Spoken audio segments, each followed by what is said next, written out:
Good morning, good afternoon, and good evening, everyone. My name is Nate. I also go by Hockey Boy Nate, and today we're basically going to be talking about what could be happening in both sides of the tropics. But before we get started, go ahead and hit that subscribe button if you're new, like it, share it with people who may enjoy my content as well, like family, friends, stuff like that. I know weather can be a touchy subject, and people might think you're weird for liking the weather, but this is more or less just to inform people and stuff like that. So if you like it, like seeing me mess up, especially on live streams, go ahead. Hit that like button, subscribe if you're new. But as of right now, let's just go ahead and talk about the tropics. The Eastern Pacific only has one hurricane. The real big question about the Pacific right now is what that hurricane would do, especially as it gets closer to Hawaii. So, a lot of questions surrounding that thing, as well as the intensity of it going on through into the west. The Atlantic, however, has one tropical storm and one invest. Multiple questions surrounding both of the systems here, especially with how the invest is going to be impacting the Gulf, where that's going to be heading, as well as the tropical storm that's heading towards the Windward Islands and how intense that thing will be. So a lot of questions surrounding these events, and we hope to answer those for you guys here.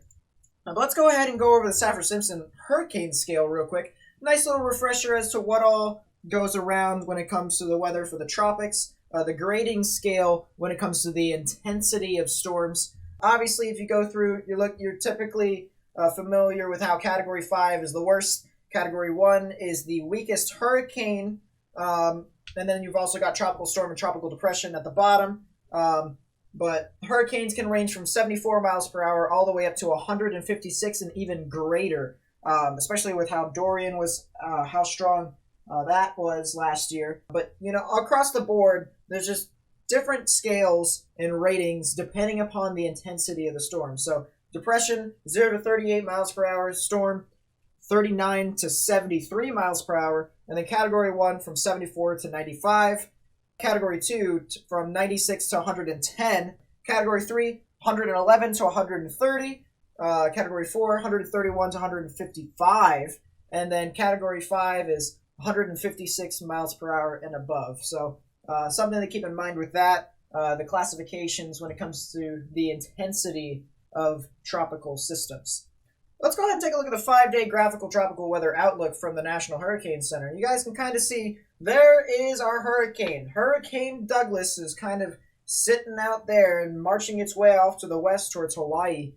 You also got this little disturbance backing around near Central America. Not really too favorable to do anything according to the National Hurricane Center, but definitely something to keep in mind as we continue to head on to the next 5 days. When it comes to Douglas, you can see in regards to the positioning as to how close it is to Hawaii, it's got some ways to go when it comes to traveling, but it's within the line of sight from Hawaii, so something to keep in mind as well. As to whether or not this could impact that general vicinity. Now, as of right now, you can see that there's a lot of moisture coming out of the Pacific. You can actually see Douglas down at the bottom there, swirling up all sorts of moisture. And actually, there is a lot of moisture that is actually just filtering and channeling right within that general vicinity. A lot of moisture actually being created from so many thunderstorms that Douglas has been creating and gathering towards the center area of low pressure. So something to keep in mind, the option of rapid intensification is there. And we'll talk about that as we continue to go on in the video. But definitely something to keep in mind. Across the board, there is a lot of moisture in the Pacific, especially right in where Douglas is. Look at that. That is just absolutely crazy. But also where that disturbance is, there's also bits and bobs of moisture. This is the total precipitable water. So this tells you a lot of the moisture in the atmosphere, so that this could possibly gather more and more energy to form tropical systems, or even further intensify tropical systems as what it's doing with Douglas. Let's take a look at the forecast cone for Hurricane Douglas, and this is kind of interesting here. So the National Hurricane Center says as of right now, Hurricane Douglas is a 80 mile per hour maximum sustained storm with 989 millibars as its pressure, moving west at 16 miles per hour. heading off in the general vicinity of Hawaii. And you can see that the forecast cone takes it in that general vicinity at around 8 a.m. Sunday morning, give or take, depending upon the movement speed of this storm. But another thing to monitor here is notice how you see there's these M circles around here. What that means is the H, you can typically assume that it's hurricane, S is tropical storm. M stands for major hurricane, if you guys are new. So this storm is forecasted to be a major hurricane by Thursday morning. So definitely something to keep in mind as that continues to move on through, that this storm could intensify all the way up to a Category 3 strength. So that's something to keep in mind as that continues to move on through to the west. Let's take a look at the satellite imagery. And as of late, this thing has been truly ramping up. Earlier this morning, it did not have an eye, and now it is forming that eye. You can see all of these bands that are swirling into Douglas as we speak. And it's got that classic buzzsaw characteristic with a nice eye wall that it's developing, or that has recently developed, and you can see right in here is where that eye is. So something to keep in mind as that continues to move on through, that this could be in the process of rapidly intensifying. As a matter of fact, it has done so earlier on, so something to keep in mind that this does have a history of intensifying rather quickly, and it could get relatively strong as it heads off towards Hawaii. Let's take a look. This is the Mimic. This basically shows you what it would look like if we had reflectivity on there, if we had a giant radar out in the middle of the ocean. This is what it would look like. And in this case, you can see all these bands that are swirling in. Nice eye wall presentation on there. You can't really see all too much. I'm assuming this is because the satellite's kind of failing out in this general vicinity. You would probably see a lot more thunderstorms, or a lot higher, a lot more yellows and oranges down and around there, but you don't actually see that all too much. So I'm assuming that's the satellite kind of failing a little bit, or is mixing up some of its colors. But still, you can kind of see that this thing has classic armbands swirling in and continuing to feed Douglas as that continues to move on through. So something to keep in mind, that this thing does not seem to want to die yet, and it doesn't look like it's going to die until much later as it gets towards Hawaii. As of right now, you can kind of see, just this is a still image, these bands swirling in, a lot of thunderstorms down south of this, and that's probably going to move up into Douglas to continue to intensify this thing, try and get a bit more organized. You can see how the track cone, this is an old track cone that I had. This couldn't update on the website that I was using for CMIS, but you can see how it kind of turns off to the north and west into the general direction of Hawaii. So something to keep in mind as it continues to move on through.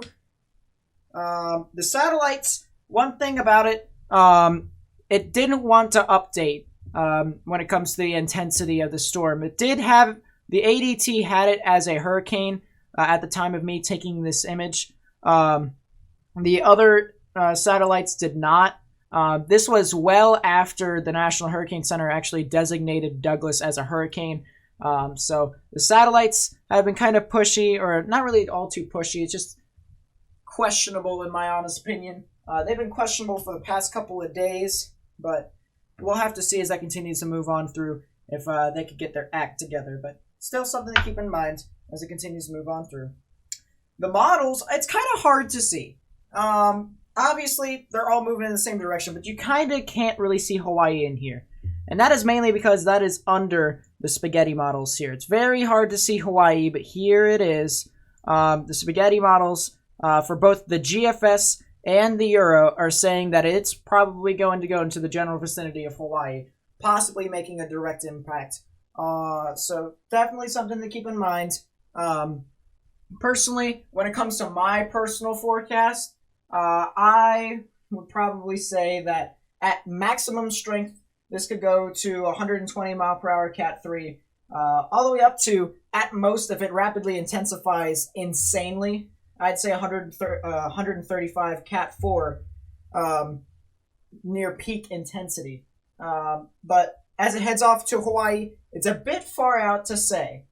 We know that it's going to hit around Sunday evening, Monday morning for my time. So it'd be Monday morning to Monday afternoon in Hawaii. Well, not Monday morning. Geez, aren't I going crazy? It would be Monday, around Monday morning, as the National Hurricane Center says, Sunday evening. So something to keep in mind there. Personally, I think that it could hit as a Category 1, 75 miles per hour to 85 miles per hour. But, it could go up, could go down, depending upon, what all conditions do out there. You'll actually see what the conditions are in a couple of minutes, but still something to keep in mind as that continues to move on through. That I personally think it will hit as a Category 1, which will, I believe, be the first time Hawaii has ever been hit by a hurricane since 2004. So, definitely something to keep in mind. And if people have resided there that long, you guys could probably remember it too. Now let's take a look at the models. This is what the GFS says as to what all will happen to Hawaii. You can kind of see how Douglas kind of marches on through, and then you won't see until Sunday evening into Monday morning. It will kind of just move on through Hawaii and then dissipate as it hits, or actually right after it hits, I should say, the big island of Hawaii. So good news in that case. Still probably would be rip current risk, flash flooding risk across the board. Definitely something to where if you live in the big island or even in the other islands around it, you need to definitely take your proper precautions and monitor this carefully. Let's take a look at the conditions. We mentioned before that the conditions were kind of, the huge question mark in this matter. Now, as you guys look at this, you guys would probably ask, what do you mean they're a question mark? If you've seen this before, the shear levels are all favorable. All of these green lines are favorable shear. This is 5 to 10 knots of shear. Not a lot of it to basically shred this storm apart, except for the 20 to 25 knot shear down here, but that's not really all too relevant when it comes to the formation of Douglas and the intensification of it. So, there really isn't a lot of shear out in front of this to hamper this tropical storm from continuing to, well, not tropical storm, hurricane to intensify further. So something to keep in mind with that. The sea surface temperatures, just ample warm temperatures. 28 to 29 degrees Celsius, 82 degrees Fahrenheit and above. Definitely relatively warm around there. As a matter of fact, any temperatures above 80 degrees Fahrenheit is it's good enough for storms to sustain and or intensify. And in this case, that is exactly what we see out here. The one thing I do want to mention, though, is that according to this track, when it becomes a Category 2, or at least a couple days after it becomes a Category 2, it does go over into 26 degrees Celsius waters, which once you start getting into the yellows, it's kind of questionable. Yellow is 27 degrees Celsius, but once it gets out there, it's basically a hit or miss as to whether or not it could even sustain. In this case, the track makes it so that it actually weakens as it heads over those waters. So something to keep in mind.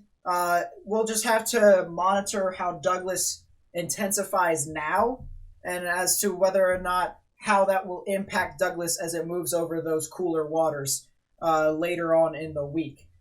So that was Douglas. Let's talk about the disturbance. Not if there is barely anything to talk about. This has a 20% chance of formation over the next 5 days. Not a whole lot to talk about this, really. If we take a look at the satellite, you can see there's ample amount of thunderstorms around there. And if we also remember the precipitable water, there was some moisture down around those areas. It's just the question is here as to whether or not anything can get organized. And just by taking a look at all of these clouds just moving off to the west rather quickly, it tells me that there's a lot of shear here and not a lot to really focus on in this instance. The models are kind of agreeing with that too. You can see Douglas off to your left-hand side, but if we take a look down around where that disturbance is, nothing much forming here over the next few days, and even into next week. There's just not really a whole lot. So Not really too much to get focused on, in my honest opinion, but still something to monitor just in case if something does form. We are going to want to continue to monitor that. So, with that being said, that should be it with the Pacific. Let's go on to the Atlantic. And here's our two areas to watch. Remember, we got our Invest in the Gulf. We also have Gonzalo out in the Atlantic, moving towards South America in the Windward Islands. But for now, let's talk about the Invest. This Invest, actually, we're not talking about the Invest. We're talking about the precipitable water again. And if you guys can already notice, there's a lot of moisture out, except for right around the Windward Islands. There's not a lot of moisture out there, but there seems to be a lot of moisture down in the Gulf, a lot of moisture down and around here where Gonzales is, and there seems to be a new tropical wave moving off of Africa. Now, if you guys have been on my live streams, you guys have probably heard that I've been talking about this kind of large tropical wave moving off of Africa and how that could potentially hamper the Caribbean later.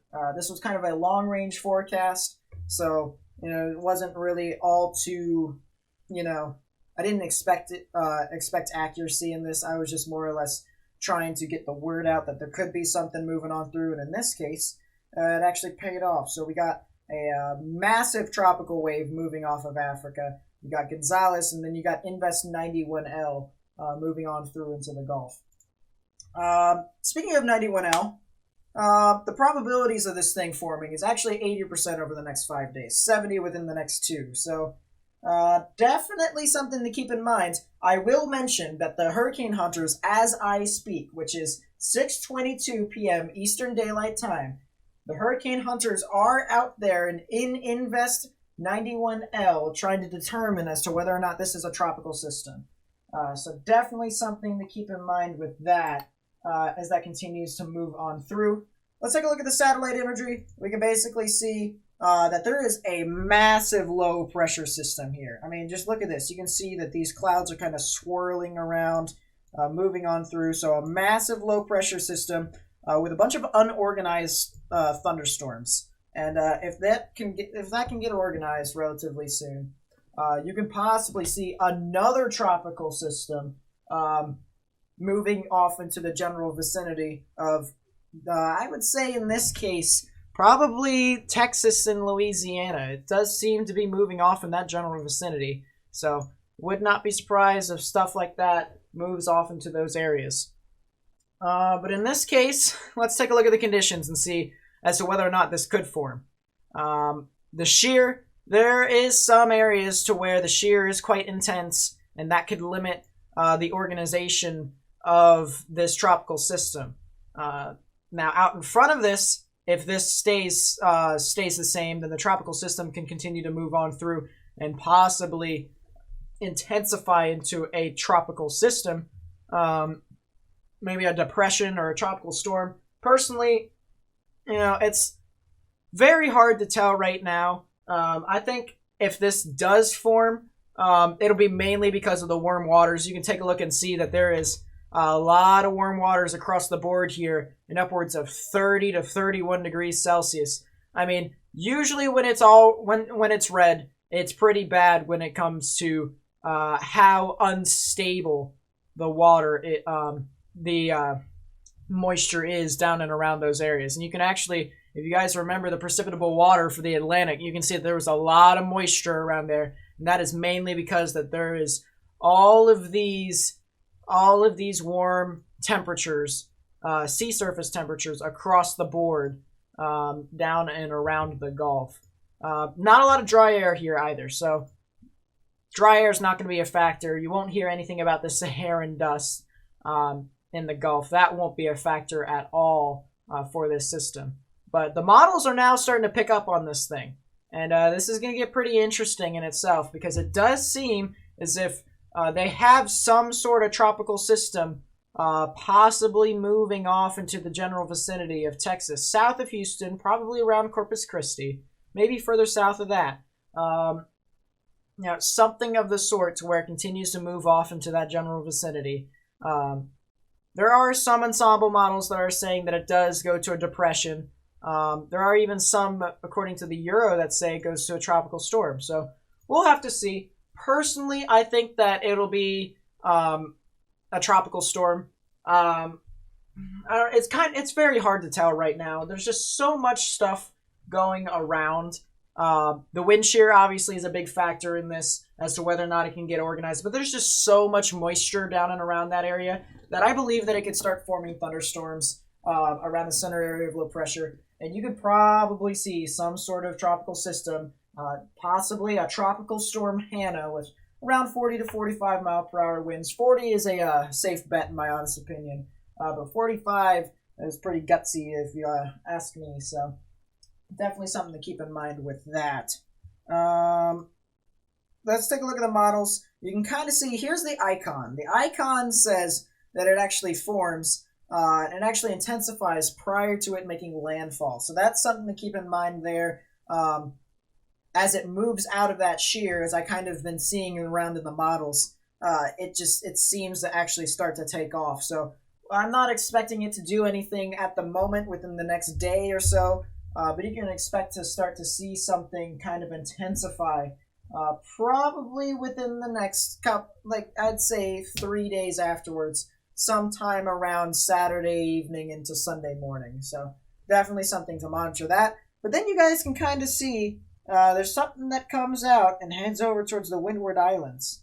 And if there hasn't been a lot of buzz on this thing already, it is indeed Gonzalo. It is our G-named storm for the Atlantic hurricane season. And let's go ahead and go over there and see what the National Hurricane Center says on this thing. As of right now, it is a 50 mile per hour maximum sustained storm with around 1,000 millibars as its pressure. It is moving west at 14 miles per hour. So it's kind of marching its way through, but it is relatively far away from any sort of land at the moment. So it won't make any direct impacts as of this moment. But it does seem to be heading towards the Windward Islands. And that will probably hit at around Saturday morning, Saturday afternoon, something of the sort, to where that is where you can get, that is when you can get your impacts. Take a look at the satellite imagery. It is starting to get dark over there, so I tried to hold off as best as I could, but you can definitely see these bands swirling in. I mean, look at that. It's just channeling in all sorts of moisture down and around those areas. It did have a fight with a dry air pocket, but it did end up fighting its way through that. Now it's starting to, go into its strengthening phase to where it could definitely intensify further. Rapid intensification, I mentioned, at least I wanted to mention in my Discord server, is not out of the question in this case. Now, the only issue that I have when it comes to rapid intensification, by the way, here's the mimic again, shows you the reflectivity. The only issue that I have with rapid intensification in this case is, and I'll show you guys in a bit, I'll actually scroll on through here. We'll talk about that later. The dry air here. There is actually some dry air that could hamper this system. If it ends up getting in its path, then rapid intensification, in my honest opinion, could be thrown out the window. However, it doesn't seem like there is any out in front of it at the moment. Depending upon where this dry air goes, will be what happens with Gonzalo in this case. But still something to keep in mind with that. Go back to the mimic real quick.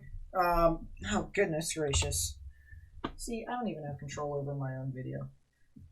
Welcome to the Hockey Boy Nate channel, everyone. You can definitely see this band at one point just swirl in towards the center area of low pressure. There's a lot of thunderstorms developing down and around there. Or at least there were, but now they're getting channeled into the center area of low pressure. And it may be trying to form some sort of eye wall. That's what we've been looking at for quite some time. And as soon as it does that, then you can start to talk about rapid intensification in some later days. So that's something to keep in mind as it continues to move on through. When it comes to the positioning, you guys can definitely see how it's quite far away from South America. But one thing that I will commend the satellites on in this case is it is relatively consistent with the intensity of this tropical system, being at around 44 knots to 47 knots.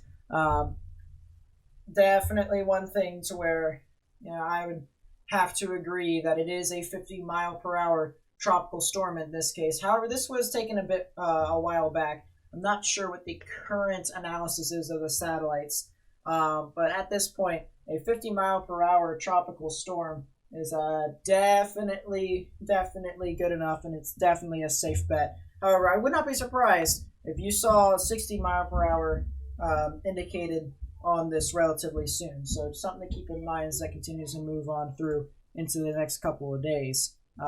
Even take a look at the forecast track again. You can see how it increases into a Category 1 hurricane. So that'll be our first hurricane of the Atlantic hurricane season. So something to keep in mind. Conditions, look at this. I don't see anything around here that says that the shear is going to be a major player in this. I mean, you can see the bands swirl in. You can actually see this kind of dry line here. There's a lot of dry air north of this system, but there's just the shear is just so good for the system to continue to thrive. The sea surface temperatures are pretty good, 29 to 28 degrees Celsius. There's even some that go up to 30 degrees Celsius. As I mentioned before, that's kind of mental. So this thing has a lot of things going for it and not a lot of stuff against it, which is the reason why I said rapid intensification could be a factor in this as it heads towards the Windward Islands. So we talked about the dry air already. The models say that it's definitely going to head towards the Windward Islands. The GFS actually says that it goes into the Gulf, which is kind of interesting because later on, we don't know this for a fact right now, but if that does end up heading into the Gulf, we could definitely see some more impacts across the board, depending upon which way this shifts. So people in those areas, I'm not saying that you should be, you should be scared of this system because let's put it this way.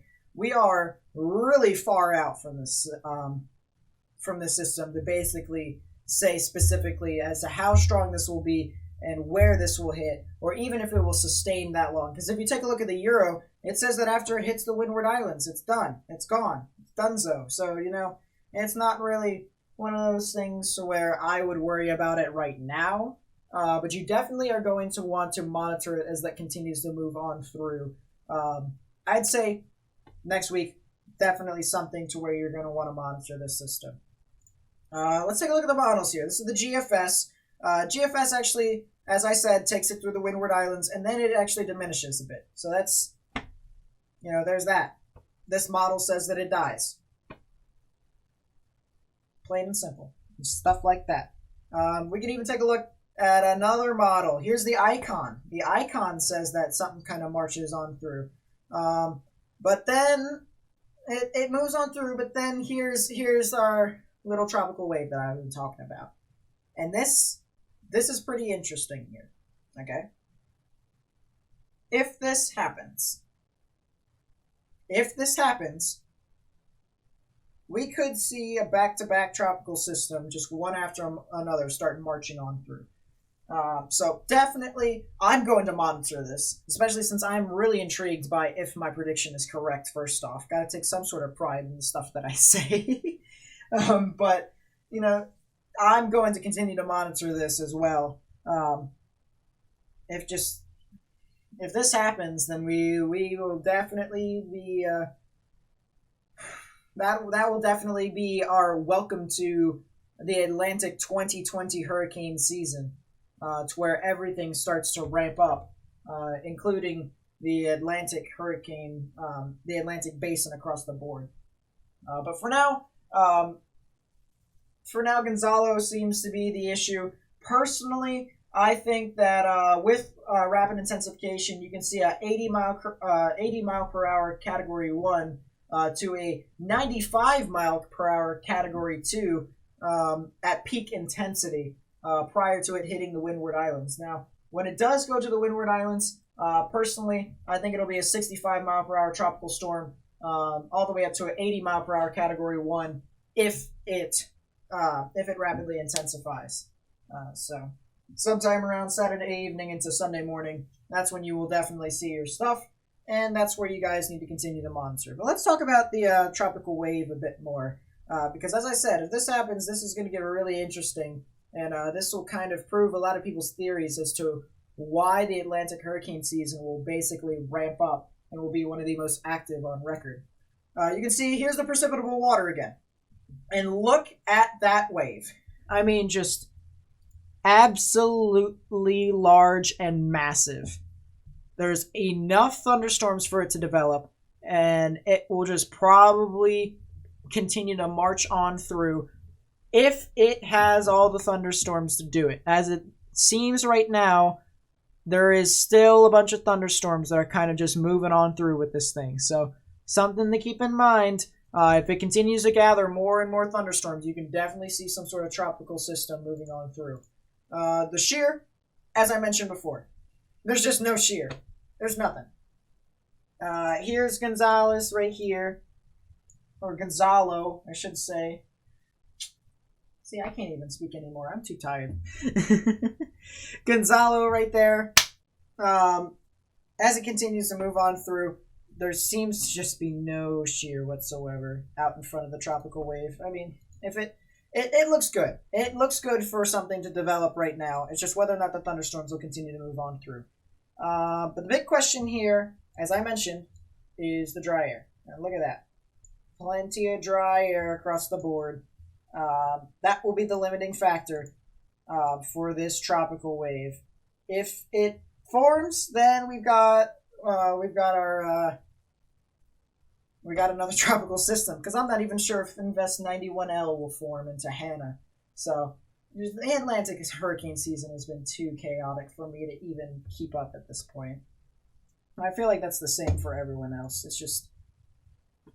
It's getting out of hand. And when people said this was going to be record-breaking when it comes to the amount of storms that we were going to have this year, those claims are not unrealistic.